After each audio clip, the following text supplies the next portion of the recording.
देखो last class के अंदर हमने कुछ कुछ पढ़ा था। अब आगे आगे चालू करते हैं। हमने ये स्टार्ट करा था कि रेवेन्यू रिसिप्ट्स क्या होती है। रेवेन्यू रिसिप्ट क्या होती है कि सरकार के पास जो नॉर्मल बिजनेस एक्टिविटी से जो पैसे जो आते हैं, जैसे सरकार के पास टैक्सेस से, गवर्नमेंट के पास टैक्सेस से पैसे आते हैं। और अंदर दिन टैक्सेस के अलावा भी कई जगह से पैसे आते हैं। जैसे हमने पढ़ा था कि टैक्सेस के अलावा कहाँ कहाँ से पैसे आते हैं। सर इंटरेस्ट से आता है, प्रॉफिट एंड डिविडेंड से आते हैं पैसे, सर फीस से आते हैं, लाइसेंस फीस से आते हैं, fines and penalties, escheats, gift and grants, forfeitures and special assessment. तो गवर्नमेंट के पास अदर देन टैक्सेस इन सारी जगहों से भी क्या आते हैं सर, पैसे आते हैं। लेकिन सर हम पढ़ लेते हैं एक बार सर, टैक्सेस दो तरीके के होते हैं बेटा। एक होता है direct tax. Taxes are classified into two parts. Taxes क्या है सर, दो पार्ट्स में क्लासिफाइड होते हैं। एक होता है डायरेक्ट टैक्स और एक होता है इनडायरेक्ट टैक्स। बता सकते हो क्या डिफरेंस होता है? क्या डिफरेंस होता है बेटा?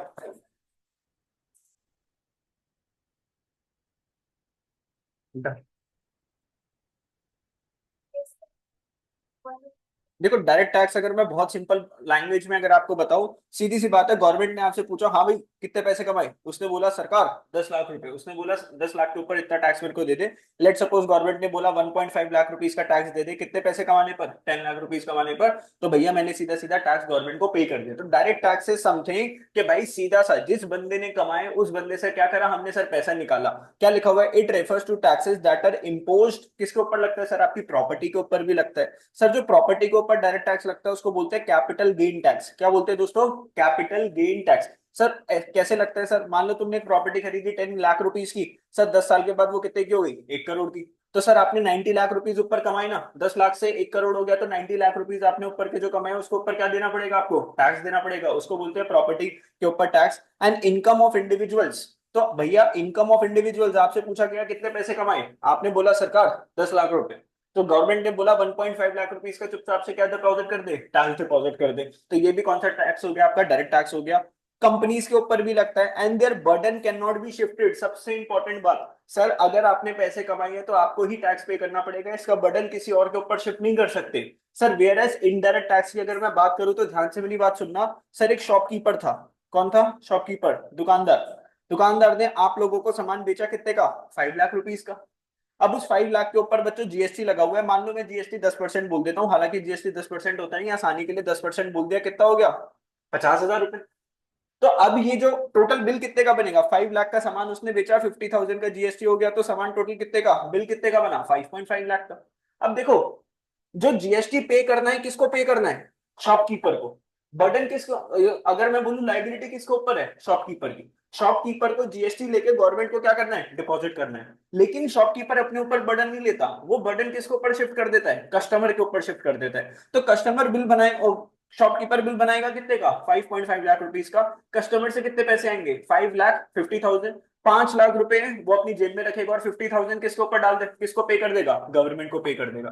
तो इस केस में लाइबिलिटी किसकी थी, शॉपकीपर की, लेकिन बर्डन किसकी जेब पे पड़ा, कस्टमर। तो यहाँ पे दो अलग अलग पर्सन हो गए, लाइबिलिटी शॉपकीपर की, बर्डन किसका, कस्टमर का। तो इसको क्या बोलते हैं दोस्तों, इनडायरेक्ट टैक्स बोलते हैं। और इनडायरेक्ट टैक्स भी बेटा जब भी लगता है जब आप कुछ क्या करते हो, शॉपिंग करते हो, बाहर खाना खाने के लिए जाते हो, एंटरटेनमेंट पर्पज के लिए जाते हो, तो आपके ऊपर क्या लग जाता है बच्चों, इनडायरेक्ट टैक्स लग जाता है। मतलब कह के नहीं लेती सरकार कि मेरे को इनडायरेक्ट टैक्स इतना दे दे, तुम खुद अपनी जाके क्या करते हो सर, सामान वामान शॉपिंग वॉपिंग करते हो, तो क्या लगता है सर, इनडायरेक्ट टैक्स आपका लग जाता है।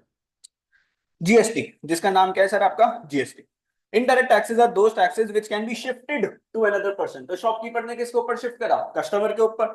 There monetary burden is ultimately borne by the, देखो ना इनका जो बर्डन है, मॉनेटरी बर्डन मतलब फाइनेंशियल बर्डन, पैसों का बर्डन किसके ऊपर पड़ता है, फाइनल यूजर। किसके ऊपर पड़ता है, फाइनल यूजर। फाइनल यूजर कौन हो गया,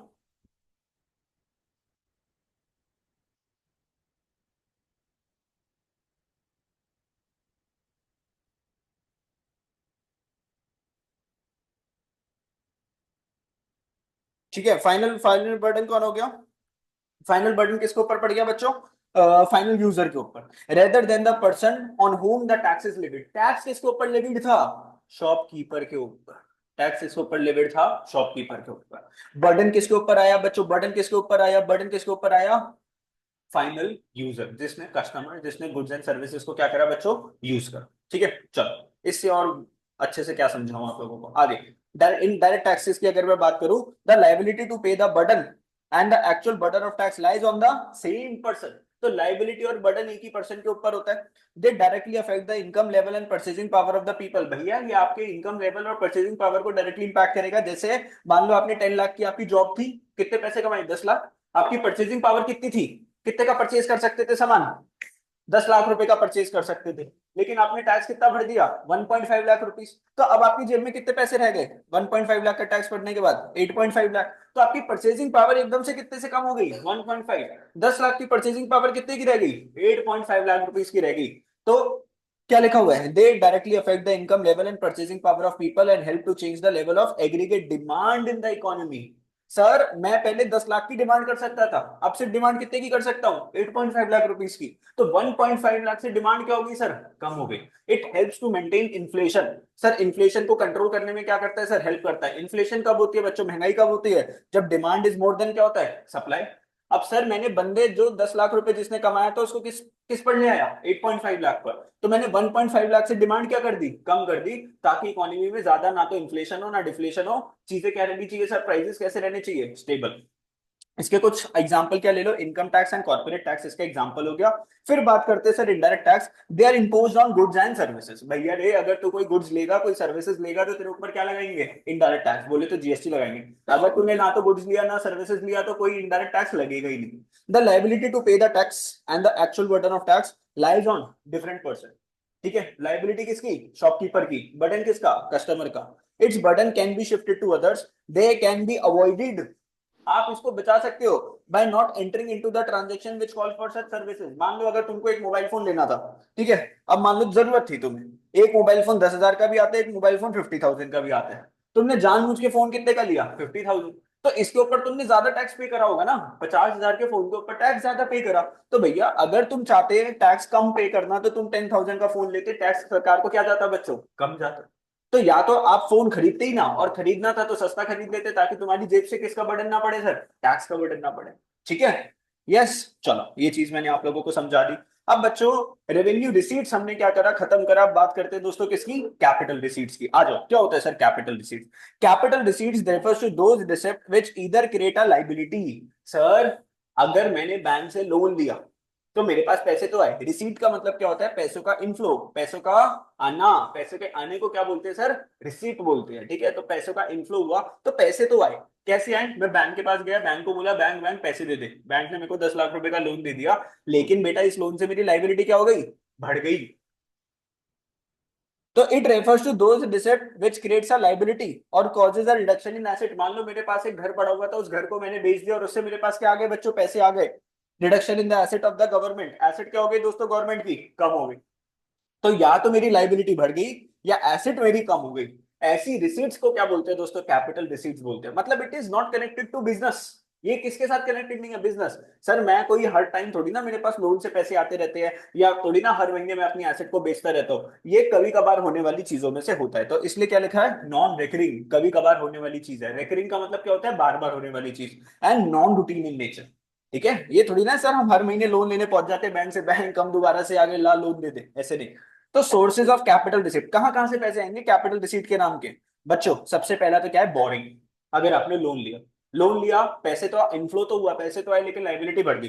borings are the funds raised by the government to meet excess expenditure. भैया कोई भी लोन लेने के लिए कब पहुंचता है? जब उसके पास पैसे की कमी पड़ जाती है, शॉर्टेज, जब भी तो आप क्या क्या करते हो? लोन लेते हो। तो borrowings are fund raised by the government. सरकार ने पैसे दिए हैं टू मीट एक्सेस एक्सपेंडिचर। मान लो मेरे को एक गाड़ी खरीदनी है, महिंद्रा थार। कितने की आती है? 20 लाख रुपीस की आती है। मेरे पास जमा पूंजी करके सब कुछ मिला मुलू के से कितने पैसे निकले? 5 लाख रुपए। कैसे लाऊं? 5 लाख रुपए तो मैं दिया, या बाकी 15 लाख का क्या कर दिया दोस्तों? लोन कर दिया। आराम आराम से दे देंगे। ठीक है, तो आपका एक्सपेंडिचर ज्यादा था। अगर मेरे को लोन नहीं लेता तो मैं गाड़ी कितने की लाता? 5 लाख रुपए की। 5 लाख रुपए की कौन सी गाड़ी आती है आज की डेट में? कोई ना, कहाँ आती है? ऑल्टो ऑल्टो, हाँ बिल्कुल। From public, RBI. फिर मैं तो शाम को क्लासेस से पहले बच्चे उठाने का काम भी कर सकता हूँ स्कूल से। पहले स्कूल से बच्चों को घर पे छोड़ दूं, फिर उसके बाद यहाँ पर आ दूं, फिर पढ़ा दूं शाम को, नहीं? ट्यूशन वाले बच्चे उठाने से। From public RBI. वैसे एक बिजनेस से बहुत सारे मल्टीपल बिजनेसेस चल सकते हैं, नहीं?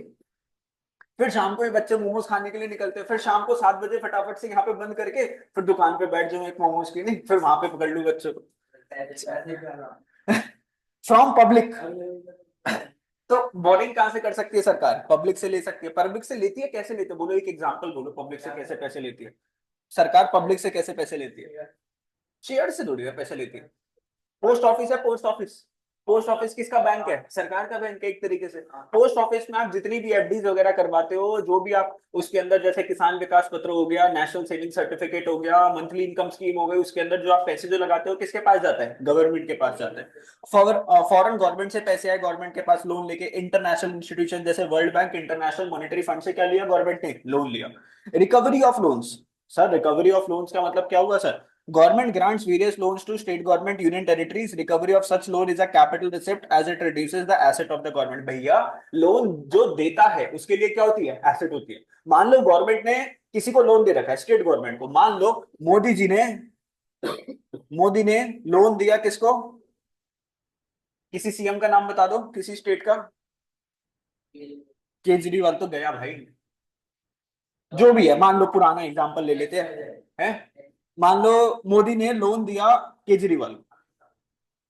केजरीवाल क्या चलाता है भैया? दिल्ली चलाता है। अब केजरीवाल क्या करेगा सर? लोन के पैसे वापस करेगा, आज नहीं तो कल, 3 साल बाद, 4 साल बाद वापस करेगा। अब सर मेरे पास पैसे तो आए, सेंट्रल गवर्नमेंट के पास पैसे तो आए, मोदी के पास पैसे तो आए, सेंट्रल गवर्नमेंट के पास पैसे तो आए। क्या सर ये रेवेन्यू रिसिप्ट है क्या? नहीं सर, ये कैसा रिसिप्ट है? कैपिटल रिसिप्ट है। क्योंकि गवर्नमेंट की एसेट क्या हो गई? कम हो गई। भाई मोदी ने जो लोन जो दिया था फ्री में नहीं दिया था, उसके ऊपर क्या कमाता था? इंटरेस्ट। तो जो भी चीज मेरे को कमा के दे वो मेरी क्या है? एसेट। तो मेरी एसेट क्या हो गई सर? खत्म हो गई, क्योंकि जिस बंदे ने लोन लिया था उसने पैसे वापस कर दिए। तो sir it is again an example of what? Capital receipt.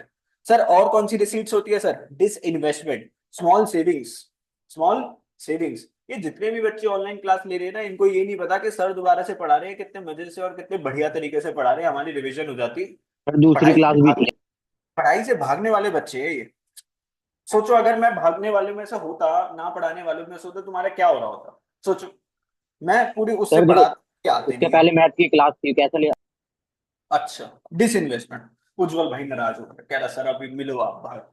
Other receipt. अरे और सर कहां ऐसी कहां से कुछ बात पैसे नहीं है। आएंगे? डिसइन्वेस्टमेंट से पैसे आएंगे सर, डिसइन्वेस्टमेंट। Disinvestment, disinvestment. हाँ, उससे पैसे लगा।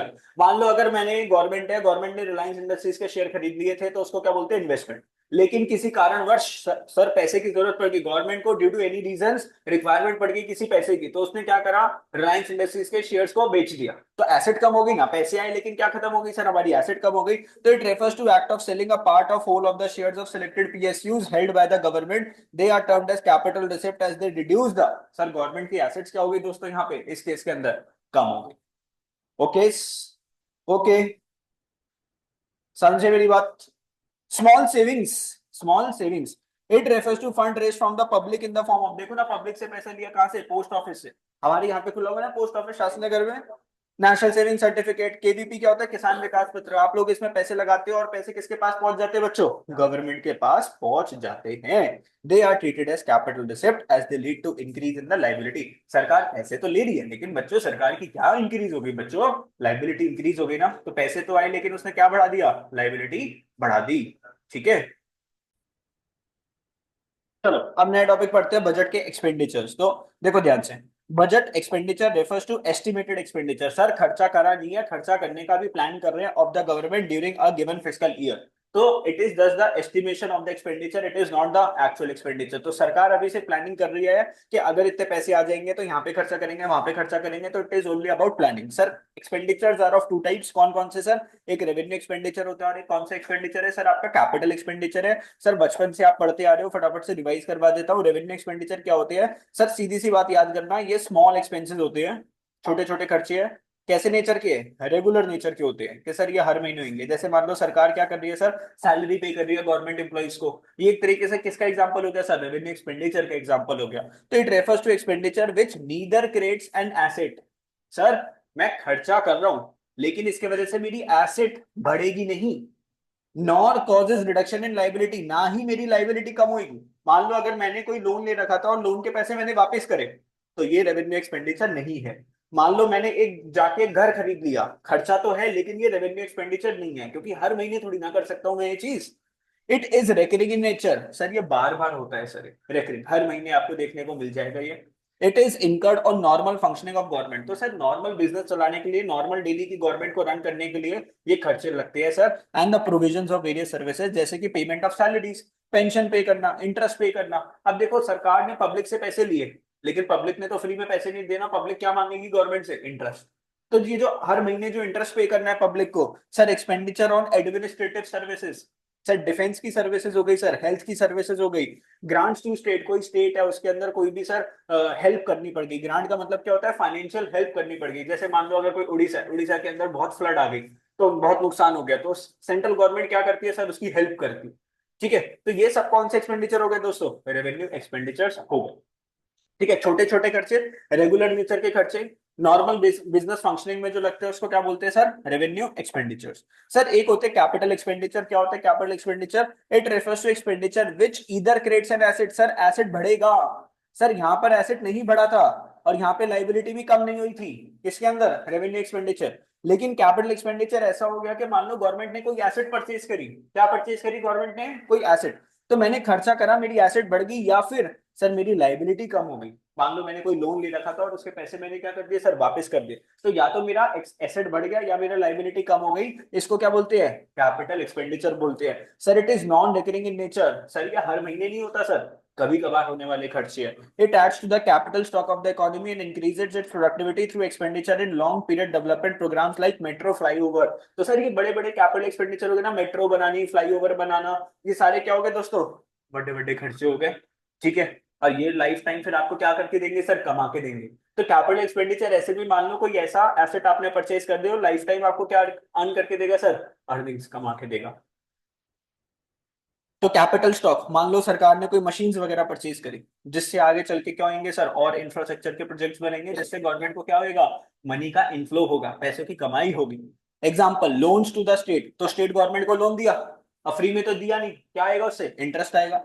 यूनियन टेरिटरीज को लोन दिया, एक्सपेंडिचर ऑन बिल्डिंग रोड्स, जैसे ये रोड बनाते हैं उसके ऊपर क्या बदला देते? Toll tax. भाई अब इस रोड से निकलोगे तो क्या देते जाना? अपने फास्ट टैक्स से पैसे देकर जाना।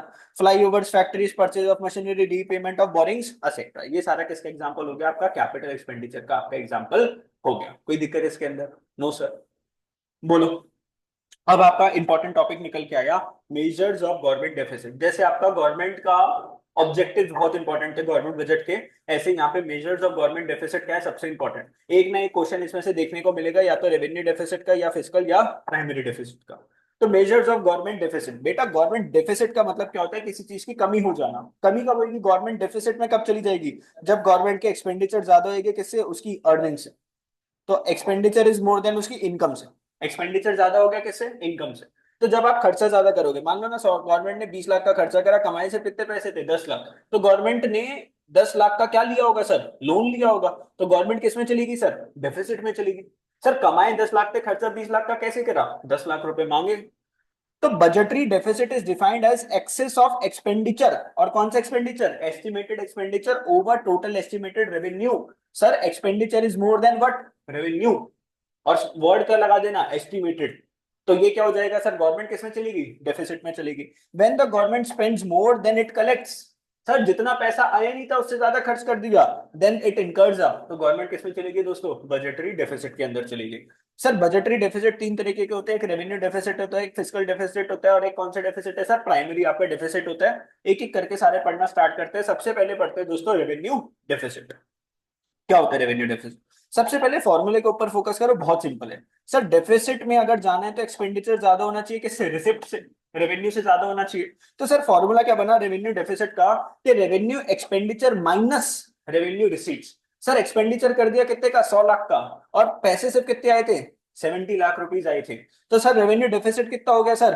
30 लाख रुपीज का क्या हो गया सर? रेवेन्यू डेफिसिट हो गया। तो एक्सपेंडिचर में से रिसिप्ट माइनस करोगे, because expenditure is more than receipts. तो it refers to excess of, ज्यादा क्या होगा? रेवेन्यू एक्सपेंडिचर, किससे? रेवेन्यू रिसिप्ट से, during the given fiscal year. तो इस साल क्या देखने को मिला? कि सरकार का रेवेन्यू का खर्चा ज्यादा था, किससे? रेवेन्यू रिसिप्ट से। तो इसको क्या बोल दिया हमने? Revenue deficit. It signifies that government own revenue is insufficient. Government की जो कमाई है ना, रेवेन्यू अर्निंग्स, वो क्या है? इनसफिशिएंट, बहुत कम है। To meet the expenditure on normal functioning of government. Sir रोजमर्रे के खर्चे चलाने के लिए, डेली एक्टिविटीज को पूरा करने के लिए गवर्नमेंट की जो डेली की जो अर्निंग है वो क्या पड़ रही है सर, कम पड़ रही है। तो आप तुम सोचो, तुम्हें रोज जैसे तुम सुबह उठते हो और रात तक तुम 500 रुपए का खर्चा करते हो, कितने का खर्चा करते हो, सुबह तुम उठे और रात तक तुम कितने का खर्चा कर रहे हो, 500 का। लेकिन तुम कमा के कितना ला रहे हो जॉब से, सिर्फ 300 रुपए कमा के ला रहे हो। तो रोज का रोज तुम 200 रुपए किस पे जा रहे हो, घाटे पे जा रहे हो। रोज का 200 रुपए का क्या हो रहा है दोस्तों, लॉस हो रहा है। अब वो लॉस कैसे हो रहा होगा, कहीं से उधारी चल रही होगी, ठीक है, किसी से मांग लिए कर लिए। तो ऐसे ही गवर्नमेंट के साथ भी हो रहा है, and provisions for various services.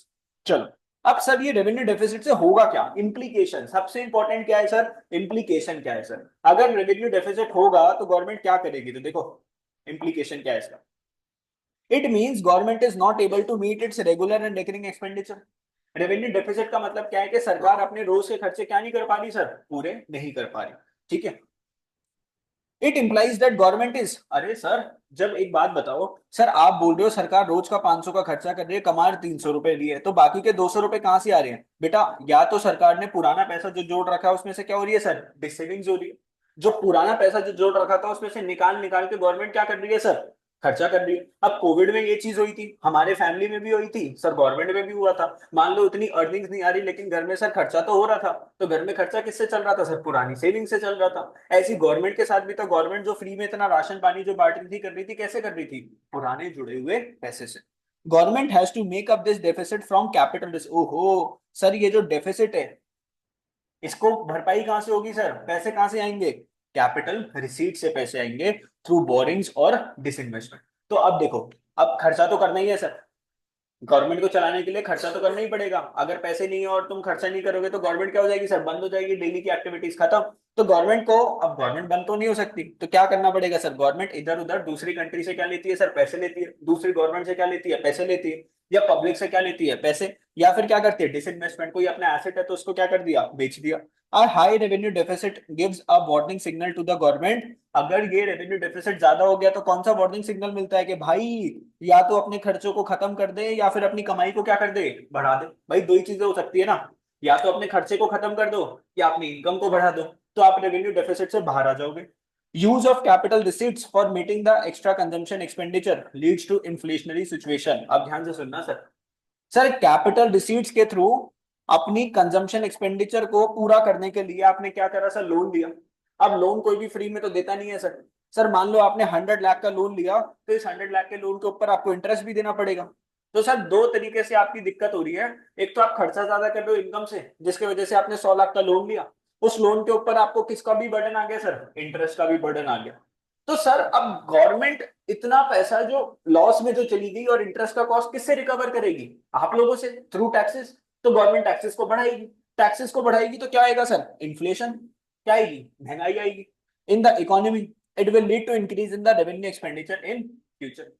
अब एक बात बताओ ना, लोन लिया है तो इंटरेस्ट जो गवर्नमेंट जो पे करेगी वो कौन सा एक्सपेंडिचर है, रेवेन्यू एक्सपेंडिचर। तो जितना ज्यादा लोन उतना ज्यादा इंटरेस्ट और उतना ज्यादा आपका रेवेन्यू एक्सपेंडिचर। तो बेटा ये सारे इंप्लीकेशंस है किसके, आप लोगों के, रेवेन्यू डेफिसिट के। अब बेटा रेवेन्यू डेफिसिट को कैसे रिड्यूस कर सकते हैं। अब सर आपने बोल तो दिया कि रेवेन्यू डेफिसिट गंदी बात होती है सर, एक्सपेंडिचर ज्यादा है किससे, रिसिट से। इसको कंट्रोल कैसे करें, भाई अपना खर्चा कम कर दो गवर्नमेंट, अपना जो तुम इतना खर्चा जो कर रहे हो फ्री में, जो इतना राशन पानी जो बांट रहे हो इसको खत्म करो।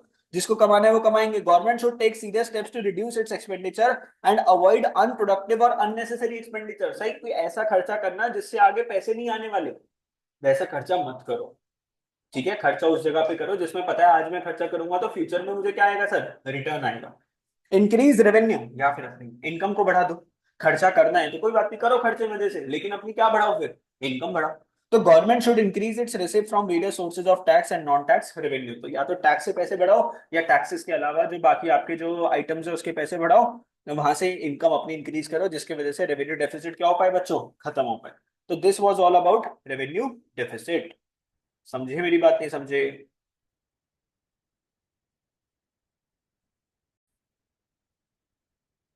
बात करते हैं दोस्तों फिजिकल डेफिसिट की, बात करते हैं किसकी, फिजिकल डेफिसिट की। ध्यान से देखो एक बार, physical deficit, revenue deficit, primary deficit, तीनों इंपॉर्टेंट कॉन्सेप्ट्स है आपके। फिजिकल डेफिसिट क्या बोलते हैं, थोड़ा थोड़ा सा समझने की कोशिश करना, मैं आपको समझाऊंगा लॉजिकली, सिर्फ ऐसे थ्योरी नहीं पढ़ा दूंगा। Physical deficit refers to excess of, बेटा अभी जो रेवेन्यू डेफिसिट था वो क्या बोल रहा था, revenue expenditure minus revenue receipt. ये क्या बोल रहा है, टोटल एक्सपेंडिचर, टोटल एक्सपेंडिचर मतलब revenue expenditure plus capital expenditure. तो ये टोटल एक्सपेंडिचर की बात कर रहा है किससे, टोटल रिसीट से। तो एक बात समझो, total expenditure minus total receipts. तो टोटल एक्सपेंडिचर कैसे आएगा, capital expenditure plus revenue expenditure. Total receipt कैसे आएगी, capital receipt plus revenue receipts. लेकिन इसमें से एक्सक्लूड करना है किसको, बोरिंग्स को। और बोरिंग्स किस में आती है, कैपिटल रिसीट्स में आती है। तो कैपिटल रिसीट्स के अंदर सर आप पैसे कहां कहां से लाते थे, देखो कैपिटल रिसीट्स में पैसे कहां कहां से आते थे बच्चों, कहां कहां से पैसे आते थे सर, एक तो बोरिंग से आते थे, एक रिकवरी ऑफ लोन से आते थे, और एक बाकी डिसइन्वेस्टमेंट से आते थे, स्मॉल सेविंग से आते थे। तो सर मैं कैपिटल रिसिप्ट की तो बात कर रहा हूं, लेकिन उसमें क्या इंक्लूड नहीं करूंगा, बोरिंग्स। बोरिंग्स के अलावा बाकी सारी जगह से जो पैसे आ जाए उसको हम ले लेंगे। तो ये चीज को याद रखना सर। सर बोरिंग से क्यों हटाना है अभी बताता हूं आप लोगों को।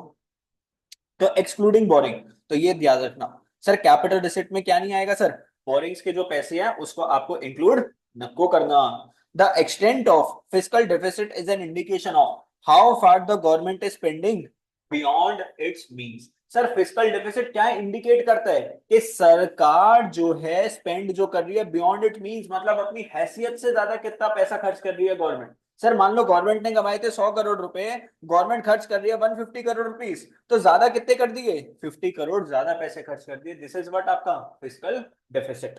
ठीक है, अब देखो इस 50 करोड़ को जो ज्यादा खर्च जो कर दिया, इसको पूरा करने के लिए गवर्नमेंट को क्या करना पड़ेगा, पैसे लाने पड़ेंगे, है ना, पैसे कमाने पड़ेंगे। अब सर रेवेन्यू रिसिप्ट तो आ गया था, रेवेन्यू रिसिप्ट तो आ गया था सर, कितना था 100 करोड़ रुपए, और खर्चा कितने का था 150 करोड़ का। अब ये 50 करोड़ की भरपाई कहां से पूरी होगी, कैपिटल रिसिप्ट से। इस 50 करोड़ के पैसे या तो गवर्नमेंट अपनी एसेट्स को क्या करेगी, कम करेगी, या फिर अपनी क्या करेगी सर, डिसइन्वेस्टमेंट्स करेगी, या फिर बाहर वाली कंट्री से सर यहां पर क्या नहीं लेना सर, अदर देन बोरिंग्स, या फिर पब्लिक से पैसे लेगी इन the form of small savings, post office की स्कीम के थ्रू पैसे लेगी। ठीक है, लेकिन क्या नहीं लेना सर, बोरिंग्स को इंक्लूड नहीं करना। अब ये भी तो बोरिंग हो गई, पब्लिक से पैसा लेना भी तो क्या हो गया सर, बोरिंग हो गया। तो पब्लिक से जो स्मॉल सेविंग्स है ये भी नहीं ले सकते। तो बोरिंग्स चाहे बाहर की कंट्री से हो, चाहे किसी भी बैंक से हो, चाहे पब्लिक से हो, सर बोरिंग्स को नहीं लेना।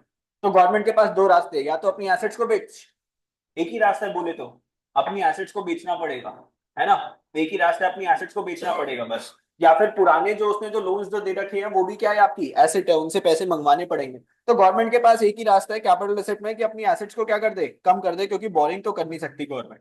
अब सर इंप्लीकेशंस क्या है फिस्कल डेफिसिट की, ध्यान से मेरी बात सुनना भैया। अगर फिस्कल डेफिसिट में गवर्नमेंट फंस गई है, तो सर ये कर्जों का एक जंजाल है, डेप्ट ट्रैप। डेप्ट का मतलब क्या होता है दोस्तों, कर्जा। ट्रैप का मतलब होता है कि भैया आप फंस गए। मान लो एक बंदा अपने पुराने लोन को चुकाने के लिए नया लोन ले रहा है, उसने नया लोन लिया, उससे पुराना लोन चुका दिया, अबे तो क्या वो निकल गया क्या उससे, नहीं भाई नहीं निकला। ठीक है, बल्कि वो और किस में फंसता जा रहा है, इंटरेस्ट में फंसता जा रहा है। Borrowing involve repayment of principal plus interest. तो बोरिंग अगर आपने करी है तो भैया अगर 10 लाख की बोरिंग करी है वो भी देना है, साथ साथ क्या पे करना है सर, इंटरेस्ट भी पे करना है ना, साथ साथ क्या पे करना है सर, इंटरेस्ट भी पे करना है। Which increases the revenue expenditure which leads to revenue deficit. अब जैसे मैंने अभी गाड़ी का एग्जांपल लिया था, आपको पता है सर इंटरेस्ट रेट कितना चलता है और कैसे कर्जे में फंस जाते हैं सर, गाड़ी का, है जी। आपको ऐसा लगता है सर जाके अगर कार्ड ले लेंगे क्या हो जाएगा सर, बढ़िया। आप ये देखो, लोन, एक छोटा सा आपको एक एग्जांपल दे देता हूं डेट ट्रैप का। Loan interest calculate.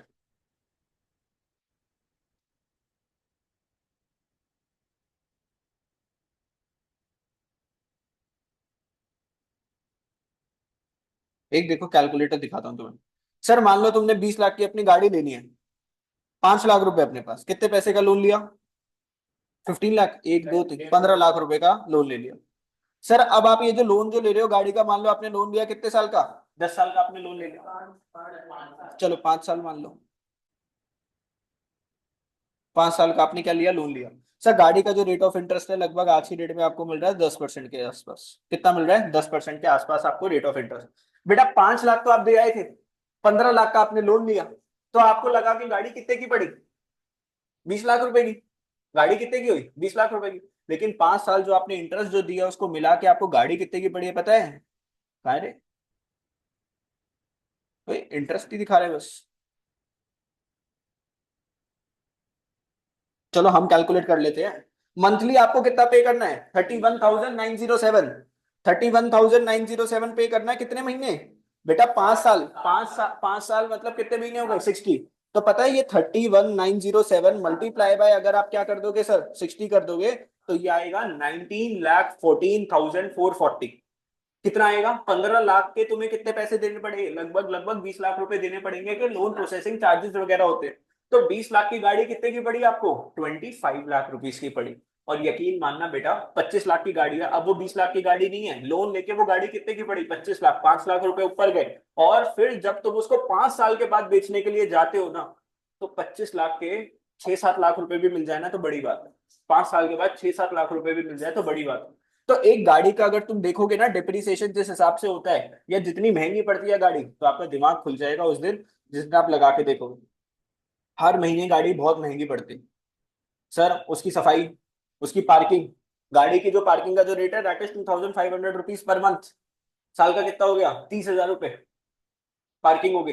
फिर उसका इंश्योरेंस कॉस्ट, वो तो आप ऐड ही नहीं कर रहे 5 साल की। ठीक है, फिर उसके बाद उसकी डिप्रिसिएशन, और फिर अगर बाई चांस कभी अगर इधर उधर किसी ने स्क्रैच वैच मार दिया, तो फिर उसकी हर महीने साल की सर्विसिंग कॉस्ट, 20-20 हजार रुपए सर्विस लगा लो साल की। It leads to the vicious circle of FD and RD, physical deficit and revenue deficit, wherein government takes more loans to repay the earlier loans. तो भैया विशियस सर्कल मतलब ऐसे सर्कल में आप फंस जाते हो जहां से बाहर आना क्या हो जाता है दोस्तों? मुश्किल हो जाता है। अगर आपकी चीज वो नेसेसिटी है भैया, जॉब वॉब पे डेली जाना है, गाड़ी लेकर जाना है, तो गाड़ी आपके काम की है, वरना किसी काम की नहीं है। आज की डेट में कैब वैब चलती है, अपना आराम से जाओ। तो गवर्नमेंट किस में फंस जाती है सर? फिजिकल डेफिसिट के अंदर और रेवेन्यू डेफिसिट के अंदर फंस जाती है, जिसके अंदर वो लोन लेती रहती है, इंटरेस्ट पे करती रहती है। कभी बाहर आना क्या हो जाता है सर? मुश्किल हो जाता है। जैसे मैंने आप लोगों को बताया भी था सर, कितना लोन चल रहा है इंडियन इकोनॉमी पे? सर 52% के आसपास का क्या चल रहा है सर? लोन चल रहा है। मतलब अगर लोन अगर हम वापस करने पे आए तो हमारी इकोनॉमी कितनी खत्म हो जाएगी? 52% क्या हो जाएगी? हाँ, खत्म हो जाएगी। बात करते हैं इन्फ्लेशन की। Government mainly borrows from the RBI to meet its physical deposit, physical deficit. तो फिजिकल डेफिसिट के पैसे पूरे करने के लिए गवर्नमेंट मेनली किससे पैसे लेती है दोस्तों? आरबीआई से। आरबीआई को बोलते हैं, आरबीआई भाई नोट छाप, नोट छाप, अपने को किसकी जरूरत है? पैसे की जरूरत है। RBI prints new currency to meet the deficit requirement. RBI क्या करता है? सरकार के बोलने के ऊपर नोट की प्रिंटिंग कर देता है और गवर्नमेंट को पैसे दे देता है। It increases the money supply in the economy. भैया अब ये जो गवर्नमेंट है इसको अपने पास तो पैसे रखने नहीं है, जो खर्चा कर रखा है तो वो खर्चे के पैसे क्या करने हैं? लोगों को वापस करने हैं। मान लो लोगों से पैसा ले रखा है तो लोगों को वापस करना है। तो इकोनॉमी के अंदर मनी सप्लाई क्या हो गई? इंक्रीज हो गई। मान लो आज हमारे इंडिया के अंदर मान लो 1,000 करोड़ रुपए थे, 100 करोड़ रुपए और छाप दिए तो अब कितने पैसे हो गए? 1,100 करोड़ रुपए। और ये पैसे किसके पास गए? पब्लिक के पास। तो पब्लिक के पास ज्यादा पैसा पहुंच गया तो डिमांड क्या हो जाएगी? बढ़ जाएगी। और डिमांड अगर ज्यादा हो जाती है दोस्तों सप्लाई से, तो ऑब्वियसली क्या देखने को मिलता है? इन्फ्लेशन देखने को मिलता है, which leads to increase in the general price level and creates inflationary pressure। Economy में क्या आ जाएगा बच्चे? इन्फ्लेशन आ जाएगा। ठीक है, next, hampers future growth. Borings increases the financial burden for future generation. Sir हमारी पुरानी सरकारों ने क्या लिया सर? वर्ल्ड बैंक से, इंटरनेशनल मॉनेटरी फंड से लोन लिया, और आज तक भी वो लोन क्या नहीं हो पा रहा सर? खत्म नहीं हो पा रहा। तो आज तुम लोन लेते हो लेकिन बर्डन किसके ऊपर जाता है? फ्यूचर जनरेशन के ऊपर। It adversely affect the future growth and development prospects of the country. Sir एक कंट्री की डेवलपमेंट खत्म होती है सर, जो पैसा आएगा सबसे पहले तो लोन में चला जाएगा। अब अपनी डेवलपमेंट के लिए पैसा क्या बचा सर? बहुत कम बचा। समझ रहे हो? तो कंट्री डेवलप नहीं हो पाती। फॉरेन डिपेंडेंस, अब देखो ना, बाहर से अगर हमने लोन लिया, तो लोन देने वाला जो बंदा है, मान लो वर्ल्ड बैंक से लोन लिया, तो टर्म्स एंड कंडीशन किसकी चलेगी? वर्ल्ड बैंक की। हमें उसकी बातें सुननी पड़ेंगी। तो सर हम डिपेंडेंट किसके ऊपर हो गए? उसके ऊपर जिससे हमने लोन लिया। Government also borrows from rest of the world which raises it dependence on other countries. Sir हमें पैसे की जरूरत है तो हमें बाहर की कंट्री से पैसे लाने पड़ेंगे, वरना क्या हो जाएगी सर? दिक्कत हो जाएगी। तो आप डिपेंडेंट जब किसी के ऊपर हो जाते हो ना दोस्तों, तो सामने वाला बंदा फिर आपकी ऐसी की तैसी कर ही देता है, जैसे वो लोग करते हैं इंडिया में। बात करते हैं सर लास्ट अपना, जिसका नाम क्या है सर? अपना प्राइमरी डेफिसिट। और इसके बाद आपका चैप्टर क्या हो जाएगा बच्चों? फिनिश हो जाएगा। ठीक है, एक बार फिजिकल डेफिसिट की इंप्लीकेशंस एक बार देख लो, 2 मिनट में फिर इसको भी स्टार्ट कर देते हैं। देखो जी, आपका primary deficit, primary deficit sir, physical deficit और इंटरेस्ट पेमेंट के बीच में जो डिफरेंस जो होता है वो क्या होता है सर? Primary deficit. प्राइमरी क्या होता है सर? प्राइमरी क्या होता है सर? Most important. प्राइमरी क्या होता है सर? Most important. प्राइमरी के दूसरा वर्ड क्या होता है सर? सेकेंडरी। प्राइमरी क्या है? दिस वॉज द रीजन जिसके वजह से सरकार को क्या करनी पड़ी सर, पैसे लेने पड़े, सरकार को क्या करनी पड़ी सर, बोरिंग्स करनी पड़ी। Primary deficit refers to the difference between fiscal deficit of the current year and the interest payment on the previous borrowing and the interest payment on the, ये जो इंटरेस्ट पेमेंट है ना, ये interest payment जो है ये किस चीज की है सर, जो लास्ट ईयर गवर्नमेंट ने जो बोरिंग्स जो करी थी ना, लास्ट ईयर गवर्नमेंट ने जो लोन जो लिए थे उसके ऊपर गवर्नमेंट क्या पे कर रही है सर, इंटरेस्ट पे कर रही है, क्या पे कर रही है, इंटरेस्ट पे कर रही है। तो फिस्कल डेफिसिट में से हमने क्या माइनस कर दिया, देखो फिस्कल डेफिसिट क्या होता है सर, वो पैसा जो कि सरकार ने क्या करा सर, जो कि सरकार ने क्या करा सर, एक्सपेंडिचर में से, टोटल एक्सपेंडिचर में से माइनस करा ना टोटल रिसिप्ट। तो टोटल एक्सपेंडिचर मान लो गवर्नमेंट ने करा 150 करोड़ का, और इनकम कितनी थी 100 करोड़ की, तो गवर्नमेंट के पास 50 करोड़ जो निकल के आया था वो क्या था, फिस्कल डेफिसिट। सर अपनी मीन्स से ज्यादा खर्चा करना, अपनी हैसियत से ज्यादा सरकार ने खर्चा करा था 50 करोड़, उसमें से माइनस कर दिया हमने, किसको माइनस करा सर, इंटरेस्ट पेमेंट माइनस कर दिया। क्या माइनस कर दिया, इंटरेस्ट पेमेंट क्यों, क्योंकि इंटरेस्ट पेमेंट तो भैया हर साल करनी होती है, तो हमने बोला चल सरकार 50 करोड़ में से वो खर्चा माइनस कर दे जो इंटरेस्ट का है, मान ले इंटरेस्ट कितने था 10 करोड़ का, फिर भी तूने इस साल तूने एक्स्ट्रा कितने पैसे खर्च कर दिए गवर्नमेंट, 40 करोड़।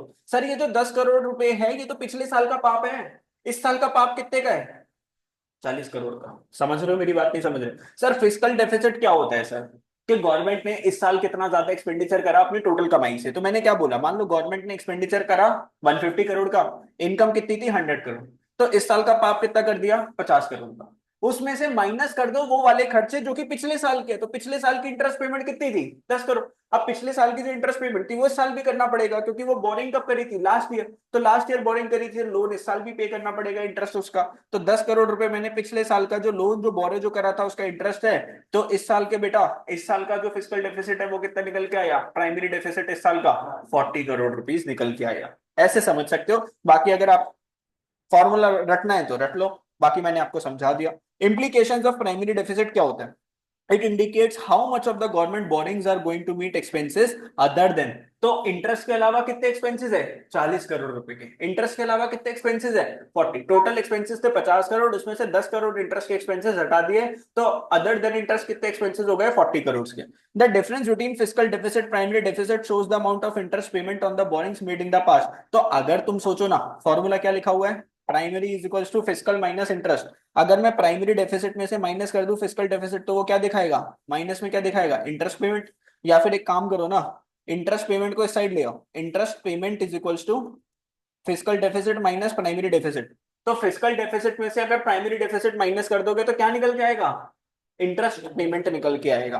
तो द डिफरेंस बिटवीन, देखो ना, fiscal deficit minus primary deficit क्या दिखाता है, shows the amount of interest payment. ये कहां से निकल के आया, आपके फॉर्मूले में से तो निकल के आया, on the borings made on the in the past. तो ये जो इंटरेस्ट पेमेंट है कौन सी बोरिंग्स की है, वो बोरिंग्स जो कि हमने पास्ट में करी है, इस साल नई बोरिंग्स कितनी करनी पड़ेगी 40 करोड़ की, क्योंकि इस साल का नया खर्चा कितने का था सर 40 करोड़ का। सो अ लो और जीरो प्राइमरी डेफिसिट इंडिकेट्स, अगर प्राइमरी डेफिसिट क्या है दोस्तों, जीरो है या क्या है बहुत कम, it indicates that interest commitment has forced the government to borrow. तो अगर आपका प्राइमरी डेफिसिट क्या निकल के आता है दोस्तों, कम निकल के आता है, इसका मतलब क्या है कि सर ये रीजन है कि गवर्नमेंट को क्या करना पड़ा सर, बोरिंग करना पड़ा। लो और zero primary deficit indicates that interest commitment on earlier loans. Sir अगर प्राइमरी डेफिसिट क्या निकल के आता है सर, कम निकल के आता है, तो ये बताता है गवर्नमेंट को पिछले अपने एक्सपेंसेस की वजह से क्या करना पड़ा सर, बोरिंग्स करना पड़ा। Primary deficit is the root cause of, बेटा अगर प्राइमरी डेफिसिट ज्यादा होगा तो फिस्कल डेफिसिट भी क्या होगा सर, ज्यादा होगा। In India interest payment have considerably increase in the recent year, क्योंकि इंटरेस्ट पेमेंट तो हर साल बढ़ती जा रही है, लोन्स का इंटरेस्ट कम नहीं हो रहा, हर साल लोन का इंटरेस्ट बढ़ रहा है। High interest payment on the past boring, तो आज तुम ज्यादा इंटरेस्ट पे कर रहे हो क्योंकि बोरिंग्स तुमने पहले कर रखी थी, greatly increase the fiscal deficit. Fiscal deficit क्या होता है ना, एक्सपेंडिचर माइनस, देखो ध्यान से समझाता हूं तुम लोगों को, देखो प्राइमरी डेफिसिट है वो क्या बताता है, वो रीजन बताता है किस वजह से गवर्नमेंट को क्या करनी पड़ी, बोरिंग करनी पड़ी। अगर प्राइमरी डेफिसिट आपका कम होता है या जीरो होता है तो वो बताता है कि सर गवर्नमेंट को क्या करनी पड़ रही है बच्चों, बोरिंग्स करनी पड़ रही है टू मीट इट्स एक्सपेंडिचर। ठीक है, तो अगर प्राइमरी डेफिसिट होगा तो क्या होगा सर, फिस्कल डेफिसिट भी होगा। कैसे होगा, क्योंकि अगर सर आपने लोन लिया है तो लोन के ऊपर आपको क्या करनी पड़ेगी, इंटरेस्ट की पेमेंट करनी पड़ेगी। और सर जो इंटरेस्ट का जो परसेंटेज है वो हर साल क्या हो रहा है सर, इंक्रीज हो रहा है। और इंटरेस्ट को पे करना, सर इंटरेस्ट का जो एक्सपेंस है वो कौन सा एक्सपेंस होता है दोस्तों, रेवेन्यू एक्सपेंडिचर होता है, क्योंकि हर महीने आपको इंटरेस्ट का क्या करना पड़ेगा, खर्चा। अच्छा, फिजिकल डेफिसिट के एग्जाम वो क्या होता है formula, sir total expenditure minus revenue और टोटल रिसिप्ट। सर ये जो इंटरेस्ट एक्सपेंडिचर है ये क्या है, रेवेन्यू एक्सपेंडिचर का एग्जांपल है। तो टोटल एक्सपेंडिचर सर इसके वजह से क्या हो जाएगा, बढ़ जाएगा ना। अगर रेवेन्यू एक्सपेंडिचर बढ़ेगा तो टोटल एक्सपेंडिचर भी तो क्या करेगा बच्चों, बढ़ जाएगा ना। तो अगर टोटल एक्सपेंडिचर ज्यादा आ रहा है तो ऑब्वियसली फिजिकल डेफिसिट भी तो क्या आएगा बच्चों, ज्यादा आएगा। सर प्राइमरी डेफिसिट ने बोला आपको लोन लेना पड़ेगा, हमने लोन लिया, लोन लिया तो इंटरेस्ट भरना पड़ेगा, इंटरेस्ट भरना मतलब एक्सपेंडिचर बढ़ना, तो अगर एक्सपेंडिचर बढ़ जाएगा तो फिजिकल डेफिसिट भी तो क्या हो जाएगा बच्चों, बढ़ जाएगा, क्योंकि फॉर्मूला क्या होता है, total expenditure minus total receipts. ठीक है, चलो आगे। To reduce the physical deficit interest payment should be reduced. तो सर फिजिकल डेफिसिट को खत्म करने के लिए इंटरेस्ट को कम करना पड़ेगा थ्रू लोन्स को वापस कर दो एज अर्ली एज पॉसिबल, जितना जल्दी हो सके सरकार पैसे को क्या कर दो सर, वापस कर दो। ठीक है, तो this was the revision of government budget. Government budget आपका फिर से क्या हुआ दोस्तों, खत्म हुआ।